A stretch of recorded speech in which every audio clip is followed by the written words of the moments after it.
Can we actually say na malakas pa rin si Vice President Sara Duterte sa Visayas and Mindanao? Prof, sino po ang mga partikular na maiingay na pangalan when it comes to vice presidential race? Ang tanong niya, pakitanong nga Dennis, dahil ang Okta ay hindi naman kasama sa survey nila o nag-top sa survey nila or napasama sa survey nila na malalakas itong si Senator Bato at Senator Marcoleta, pero pumasok. Ano ba ang, sa tanong mo kung ano ang paliwanag dyan? Your thoughts po, the answer po.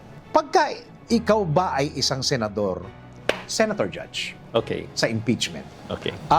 paano po ba ito? Maapektuhan po ba ang kanilang kandidatura if there's ang desisyon nila is to convict Sara Duterte dito po sa impeachment, dito po sa pagtakbo nila sa susunod na eleksyon sa Visayas and Mindanao? Prof, let's go to the senatoriables. Sino ho ang number 1 hanggang number 10 na lumabas sa survey? Welcome sa episode 2 ng PhD at kasama pa rin natin ang si Professor Guido David ng Okta Research at kasama pa rin natin siya. Professor, welcome back sa PhD. May hanging question tayo regarding sa Vice President na lumabas sa Okta Research survey tapos senatoriables, but meron akong gustong itanong at gusto kong unahin ito. Can we actually say na malakas pa rin si Vice President Sara Duterte sa Visayas and Mindanao? Prof? Definitely.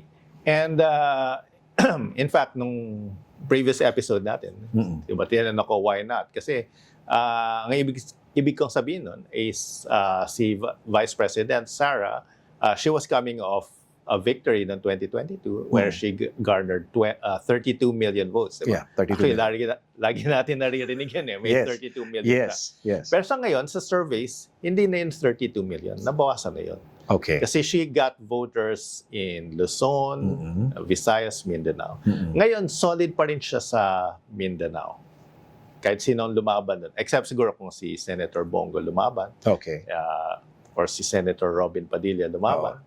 Na malabo? Malabo naman. Oo. Labanan Correct. siya ni Senator Correct. Robin. Correct. But she will get maybe at least 80% of the votes there. As of now, pwedeng magbago yun. Sa Visayas, malakas pa rin siya sa Central Visayas, sa Cebu.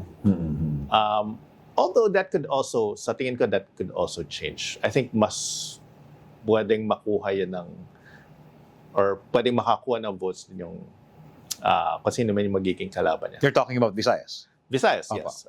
Or specifically sa Central Visayas. Kasi yung mga areas like sa Western Visayas, yung mga Ilonggo regions, they have historically voted parang nung past election, pink nga sila eh.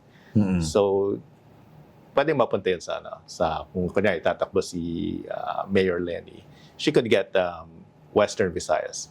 Ang Central Visayas at Eastern Visayas, yun yung medyo mas mas uncertain na pwede siyang makakuha ng votes doon. Pero it's likely right now na may ma-retain doon si VP Sara. Pero outside of that, Mindanao and Visayas, and part of Visayas lang, yung Luzon and yung Metro Manila, they're moving towards Lenny. Or at least away from Sara? From Sara. Okay. So yun nakikita na. Kung nung 2022, dinala siya ng Luzon and the Metro Manila. That's why she got 32 million. Pero ngayon, they're moving away from. Okay. Pero up to now, can we actually say si Lenny ay Luzon, Visayas is more of Sara, and Mindanao Is Sara. is Yes. Sara? Yes.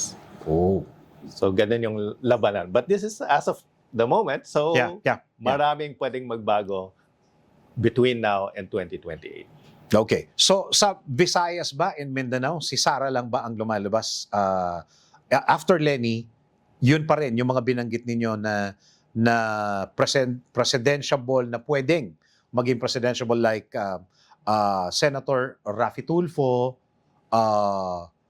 sino po ba yung nabanggit natin in episode 1? Isko Moreno. Isko Moreno, Yes. Erwin Tulfo, Yes. sino pa ba? Si Lisa Bongo, Hontiveros, Risa Hontiveros, yes. and Bongo, tapos may Robin Padilla pa. Si Senator Robin Padilla, definitely malakas siya sa Muslim community. Okay. So Mindanao, he could easily get votes there for Okay. sure. Ganun din, si Senator Bongo naman, nung 2025, nakita natin yung heat map niya. It's across the Philippines. Pero yung stronghold niya, syempre, is also Mindanao.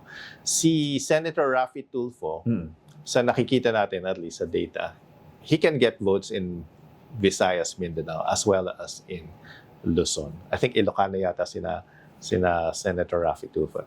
Or from the Ilocos region, at least. Norte. Oo. Norte, Ah. yes. So, but he can get votes sa Visayas and Mindanao kasi, very popular sila yung Tulfo brothers.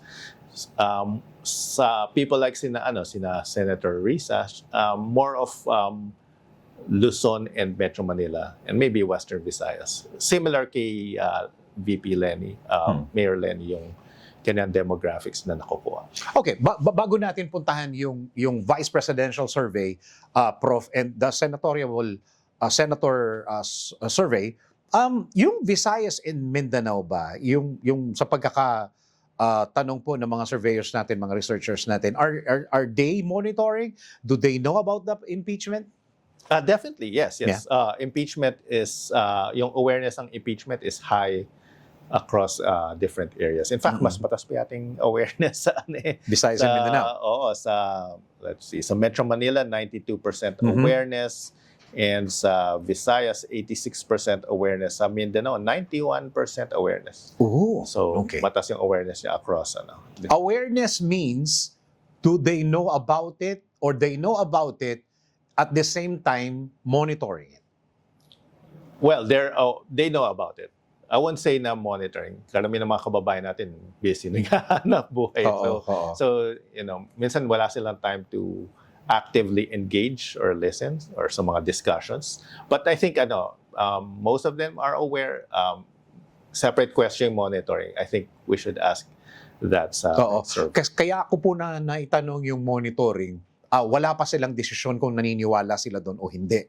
Ibig sabihin, they believe na itong si Vice President Sara Duterte, malinis pa rin. Kumbaga, kahit ano pang iba to, the solid pa rin yung Visayas and Mindanao. Prof, Kung ano ba Visayas reading? and Mindanao, yes. Yeah, okay. I believe ganon. Sa basa namin, not just sa surveys, pero sa monitoring, social listening, during the first few weeks ng impeachment process, wala masyadong gumalaw yung baso. Wala masyadong ginalaw yung baso, rather. So, what that means is, yung mga supporters ni VP Sara are still in that place. They're still supporting her. And yung those who are in favor of the impeachment, yung mga naniniwala na the Vice President should be impeached, andun pa rin sila. Okay. And the undecideds, more or less, andun pa rin sila. Undecided pa rin sila. Okay. So, parang naka-wait and see pa yung mga tao For the undecided. for the undecided. Okay. Kasi yung although it's possible na may mga supporters yung Vice President na some of them, hindi naman sila lahat core supporters.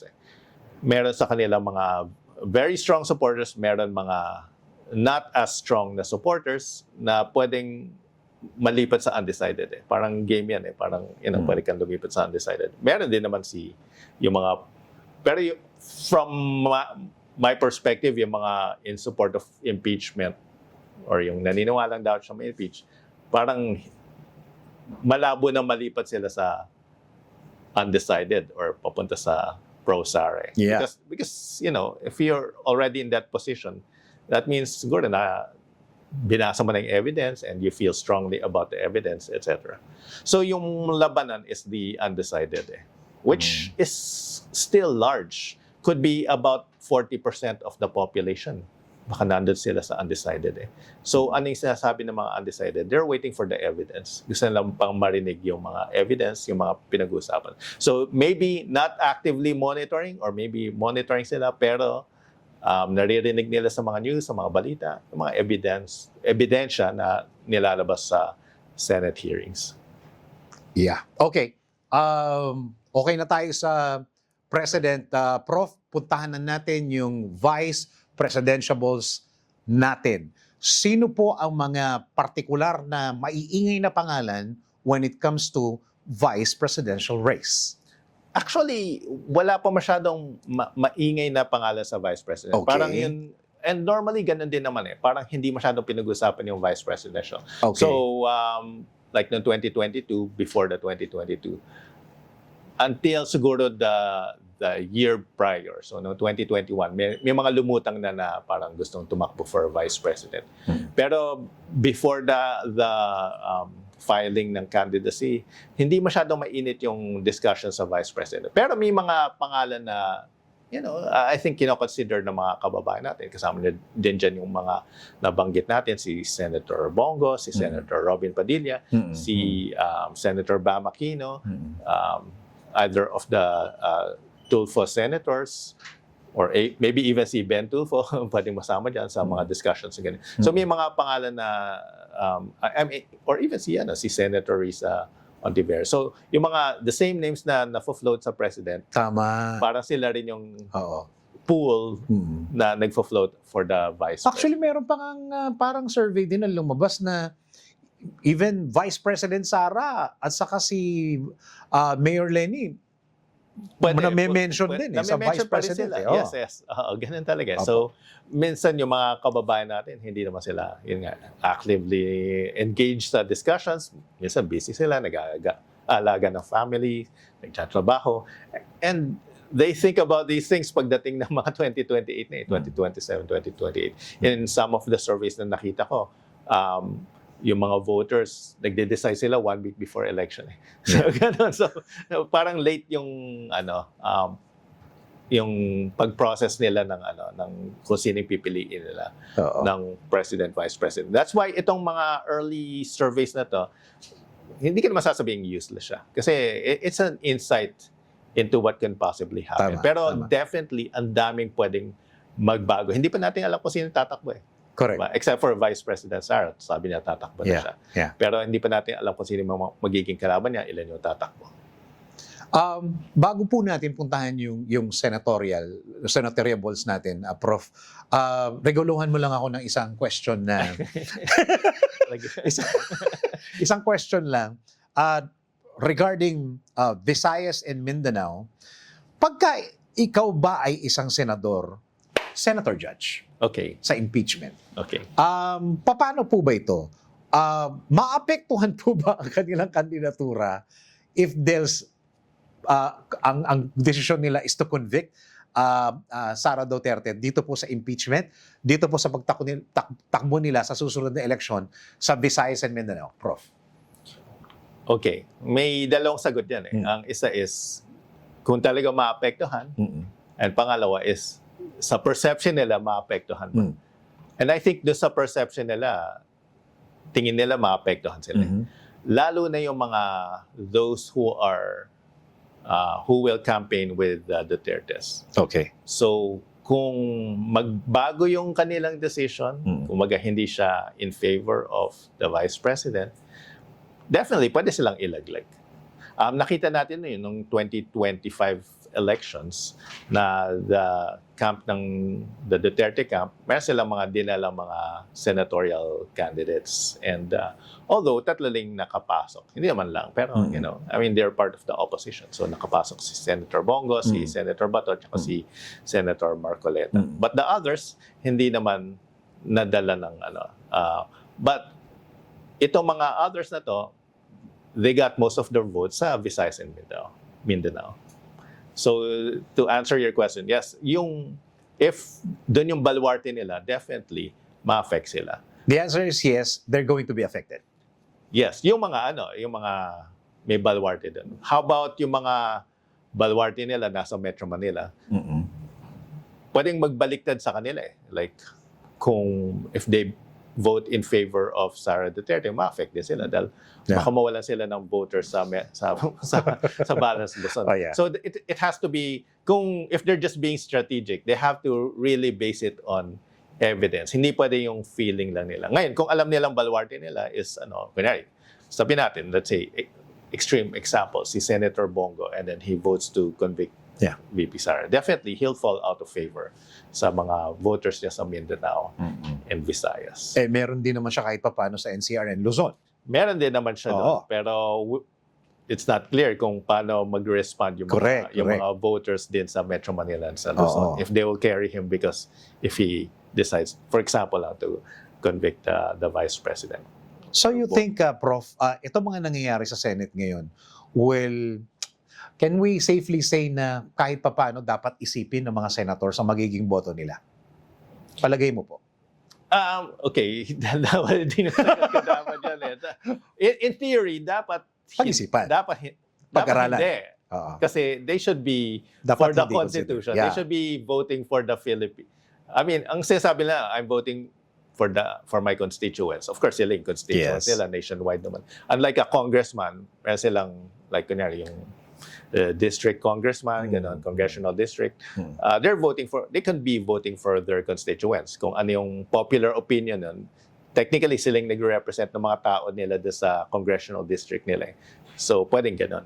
Pero yung mga senator judges, I mean, they're all, nationwide constituents. Eh. True. So they should be voting more or less for based on evidence. But in practical terms, syempre, they'll be voting in terms of their political careers, their futures. Yeah. So they have to be strategic. So in practice, I think definitely pag-iisipin nila, ma-affect ba ako dito sa kunyari, sa ginawa ko, bababa yung numbers ko. And that's why yung senatorial preferences namin, in a way, it was a bit surprising to me because may mga malakas pa rin sa senatorial preferences na according sa social media, hindi naman according to Dr. Guido, according sa social media, listening namin na medyo malakas yung backlash against them for their positions, for yung behavior nila or yung behavior sa Senate impeachment. Okay, before puntahan po natin yung mga senatoriables, Prof, one controversial issue lang na bago ako pumunta dito, may nagpapatanong. Ito po ay isa sa mga kasamahan sa industriya na sinabi ko nga na makakausap ko kayo. Hindi ko na babanggitin kung sino. Ang tanong niya, pakitanong nga Dennis, dahil ang Okta ay hindi naman kasama sa survey nila o nag-top sa survey nila or napasama sa survey nila na malalakas. Itong si Senator Bato at Senator Marcoleta, pero pumasok. Tanong mo kung ano ang paliwanag dyan? Your thoughts po, the answer po. Yes. Well, actually, si Senator Bato, pasok naman sa survey namin. So, I have to, si Senator Marcoleta at si Senator Bam Aquino at si Senator Kiko, hindi sila, nasa top. andun sila sa lower part ng survey. Pero, nung tinitingnan ko yung survey, nung April, kasi that was our last survey prior to the elections. So, two things. Firstly, yung last survey namin conducted April. And between April and May, medyo marami pang nangyari. So, pwede pa maka-affect yun ng election outcome. Yung 1 month na yan. And you're always saying that, no? Prof, I always say that. Laging pwedeng may mangyari. Laging pwedeng may mangyari. Oo. Plus, even nung April, dikit-dikit yung mga pangalan sa number 9, 10, 11, 12, 13, 4. Dikit-dikit sila. Within margin of error sila. So sinabi ko, any one of these 18 people can be a winner. Sinabi ko yun. It's on air. So kung may maghahanap ng resibo, I actually said that sa interview. So kasama doon si Senator Marcoleta. Sabi ko, he has a legit chance of winning. Sabi ko, si Senator Kiko Pangilinan has a legit chance of winning. And si Senator Bam Aquino also has a legit chance of winning. So lahat ng mga sinabi kong possible na mananalo ay andun sila. And then yung mga hindi pumasok, ayun yung mga kasama sa survey. Kumbaga, silang tatlo pumasok. Pero yung wala sa top 12 namin, like si si Ben Tulfo, si Bong Revilla, at si Abby Binay, number 13, 14, 15 sila. So I mean, kumbaga, andun pa rin sila. Dikit-dikit lang talaga yung labanan. So, pag close yung labanan, like noon sa US elections kay Trump and Kamala Harris, minsan yung mga surveys, hindi nila talaga masasabi kung sino mananalo kasi dikit-dikit eh. Sure. Mas masasabi mo kung sino manalo pag malayo. Pag malayo, clear, ito, mananalo to. Ganun. Okay.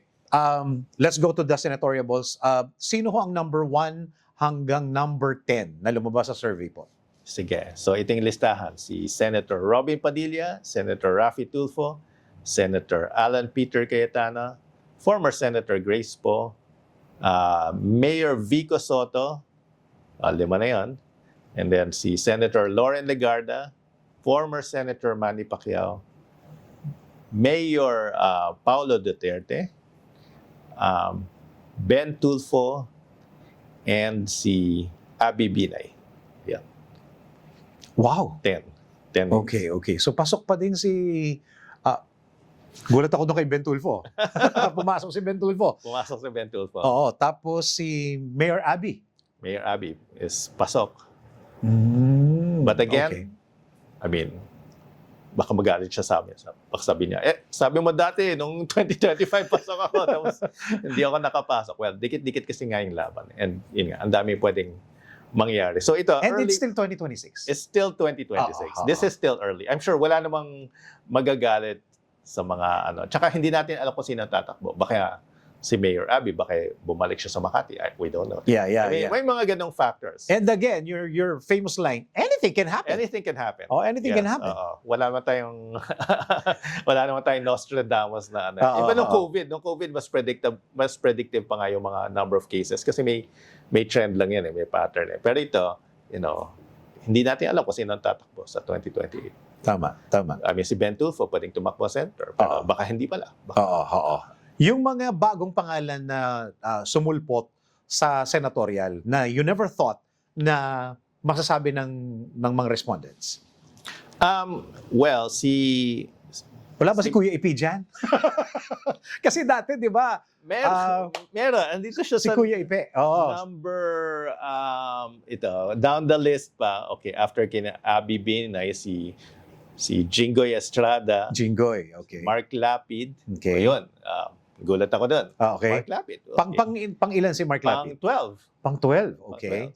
Senator Cheese Escudero. Okay. Former Senator Coco Pimentel. Mhm. Senator Mark Villar. Secretary Sonny Angara. Sal Panelo. Former spokesperson. Oo. Wow. Sal Panelo is a new name. Sa kung new name, tutusin, Yes, oo. JV Ejercito, Senator JV, tapos former Senator Gringo Hanasan, Ipe Salvador, Nick Torres, ayun, bagong pangalan, Willie Revillame. Okay. So may mga bagong pangalan dyan. Down the list, hindi ka na mababanggit, pero may mga potential. They're getting at least 6-7%. Meron nga dito, Ronald Llamas. Sino ba yan? 3%. Pero may 3% siya. Secretary! Secretary Ronald Llamas. May Shelo Magno. Pero may Heidi Mendoza. Pero mababa sa survey. Pero nung 2025, Did you say Heidi Mendoza? yes, Okay. down the list. Okay. Pero mataas yung nakuha niya numbers nung 2025. Yeah, I mean, she got more than Willie Revillame, for Okay. example. Oh. So, may mga other names dito. Joy Belmonte, Benji Magalong, Vince Dizon, Attorney Dino De Leon, Claire Castro, Claire Castro. So, may mga ganang pangalan. Wow. Congressman Shel Jokno, Francis Tolentino, former senator, Former Antonio senator. Trillanes. Yeah. So may mga, this is just talking about potential eh. Kasi di ba malayo pa nga yung runway eh. Firstly, kung tatakbo kang senator, malaking tulong kung aware na yung mga tao sa'yo. That's true. So, pag andyan yung awareness, then it's just a matter of conversion. So, Pero it's a big thing na pumasok sila sa listahan ngayon. Kahit pa paano. yes. Prof. Kasi for example, si Mayor Vico Soto, hindi nakakagulat na pasok Oo, siya. Kasi there has been a lot of talks about Mayor Vico Soto already. Mhm. And in fact, kung eligible siya, he could be a presidential candidate. Mhm. Kasi he has the numbers eh. Mhm. Sa ibang survey nga, kung him versus VP Sara, dikitan eh. Mhm. So, but he's not Mhm. qualified unless may mangyari sa ating constitution. I think he'll miss by 1 month or so. Ganun. So, pero hindi nakakagulat. And minsan kasi napapansin ko rin, of course, mga tao, they will defer to names na alam nila. Yeah. Kaya hindi ganun hindi reliable. Parang this is just a measure ng sino yung mga kilala mong senator or naging senator, parang ganun. So, kasi, di ba, even si former Senator Manny Pacquiao, he's high on the list, pero he missed the mark ng 2025 pagdating sa actual elections. Yan, yung campaign, yung mga pinapakita nila, kung visible ba sila. Kasi I think Kung paano sila magpapakilala. right, I think si Manny Pacquiao, hindi siya masyadong gano'n ka-visible ng 2025, if I'm not mistaken. Parang wala masyadong ads, wala masyadong presence, hindi siya masyadong lumabas. So, I think hinayaan na lang yung campaign niya. I mean, I don't know I can't speak for them, but, what I mean is, kung ano yung mangyayari sa kanyang campaign, he just let it happen. Parang ganun. But for the others, yun nga, may potential. Yeah. Okay. Siguro, ang last question ko, regarding sa senatorial one, aided po ba ito? May binigay po ba tayong listahan or top of mind? Ano, aided to. Aided. Ang mahirap kasi sa unaided, and nasubukan na namin to sa senatorials, is kung sino-sino babanggitin nila ng pangalan. May artista dyan. Oo, Sigurado. gano'n. Tsaka gano'n din for president. Minsan pag unaided, sasabihin nila, sige, boboto ko si BBM. Hindi na siya eligible. Or si Digong Duterte. Mga gano'n. So parang ano lang, Lumilihis. Lumilihis. This is for the senatorial balls, For the senatorial balls, pwedeng sabihin nila, yan nga, dati nga sa senatorial ball, andun nga si former President Digong kasi may parang hint na baka tumakbo siya for senator. So, minsan, tatakbo nila yung termed out na. Like, kunyari, sino ba yung termed out? Like, si Senator Win Gatchalian, baka sabihin nila, ay, boboto ko si Senator Win. Hindi na siya pwede, di ba? So, may mga ganong factors. Kaya, mas maganda, minsan, is aided. Pero, syempre, hindi na alam ko sino mga tatakbo for 2028. So it's just research done. May mga kulang nga dito ang pangalan. Kung ako lang, ang dami kong pwedeng idagdag na pangalan. Ba't wala si Dennis Santin? Hindi, si Secretary Ronald Llamas na lang. Yung kaibigan pala natin, si General Nick Torre, tinanong kita kung tatakbo ka, ngiti lang yung binigay mo sa akin, General. Andito ka sa listahan ng Okta. Nasa listahan. Di He ba? got number 14 to 30 yung range niya. Di ba? Kahit 40, naman, so nabanggit ka na. konting PR lang, baka tumaas pa yun. Pagpapakilala na lang. Pagpapakilala, ganun. Ganun na naman yan. Papakilala ka, papakita mo yung mga, hindi naman yung epal, pero yung papakita mo lang, pag-usapan lang ano yung mga nagawa niyo, accomplishments. Yun naman yung hinihintay ng mga kababayan. And it's very important yung strategizing, Prof, no? Yes, definitely. Kaya minsan, yung mga PR nila, Sabog-sabog. malalaking bayad sa mga PR nila. So, tulad ng kasama ko sa show namin, si Alan Herman. Paldo lagi si Alan. Very good. Okay, Prof, siguro, before we end, siguro pahingi ako ng konting advice doon sa mga lumabas sa survey at hindi lumabas sa survey. Go ahead, you talk to them. Yeah, yung mga hindi lumabas sa survey, either hindi nasama yung pangalan or mababa, hardly means anything. Like, for example, bibigay ako ng isang example, si Senator Camille Villar. Nung una kami nag-survey, nung 2024 yata, or 2023, 3% lang siya. Ang layo niya, parang number 30, number 40, parang ganun. Uy, si Cynthia Villar pala, lumabas ba? Cynthia Villar. Hindi yata nasama sa question eh. Pero may potential din siya. Correct. May recall na eh. May recall, si former Senator Cynthia Villar. Pero si Camille Villar, yun. So 3%, pareho lang siya ni Ronald Llamas ngayon. So ibig sabihin, anyone can have the potential. Of course, medyo malaki yating ginastos nila sa campaigns nila. But there are other ways naman eh. Not just spending money. So, huwag kayong mawawalan ng ng lakas na loob kung gusto niyo tumakbo. Kung meron naman kayong gustong may puso kayo to serve the public, at baka kasi magkaroon ng paradigm shift din by 2028. Baka yung mga kababayan natin, although ito yung mga lumulutang, the usual names, may part na baka gustuhin nila palitan na yung mga names. And we're starting to see signs of that.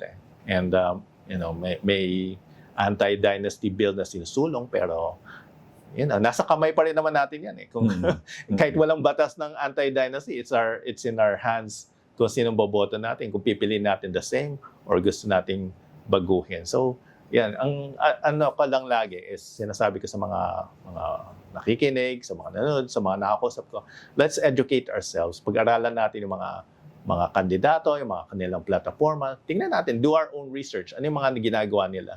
Mabuti ba silang tao? Pili tayo yung maka-Filipino, yung makakatulong sa atin. Hindi yung marami siyang pera or tingin natin mabibigyan tayo ng pera. Hindi yung gano'n. Yung talaga, yung may malasakit sa ating mga kababayan.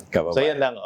Alright, that's our second episode. Maraming salamat kay Professor Guido David. And of course, maraming salamat din sa Bayview Park Hotel Manila. Maraming salamat sa venue ng ating podcast today. At napakasarap po ng pagkain. Teka, marami akong hahabol. Akin na nga yan, James, para ma-promote din natin.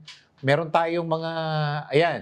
Okay, so Season Serenity, standard, nasa ano naman ito? Nasa, what do you call this? Nasa website and Facebook ng Bayview Park Hotel Manila. Meron din silang chocolate promo.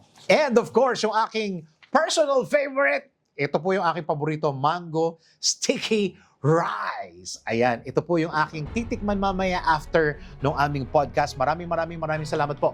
Bayview Park Hotel Manila, your home by the bay dito po sa Ross Boulevard, Pasay City. Thank you very much. God bless you. Maraming salamat po. And hanggang sa susunod na panonood nyo hanggang dulo, PhD. Ako po si Dennis Antenor Jr. God bless.